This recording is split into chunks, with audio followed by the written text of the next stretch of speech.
अरे पाटीलजी, दिवसबंदी तुमचे दर्शन नाही घेतले तर आमचा पेट नाही भरते. आमचा जीव कसा खालीवर होते गे.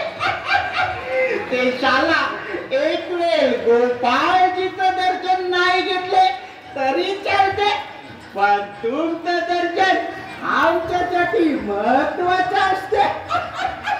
आम्ही जेव्हा राजस्थान मधून या गावात धंदा करायला आलते तेव्हा पाटीलजी तुम्ही आम्हाला आधार दिला.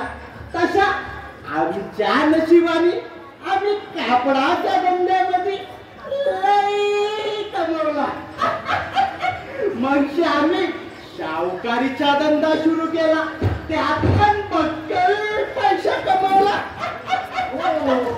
आणि आता गावाचे नित्याहून अर्धे सातबारे तुमच्या गावात आले काय?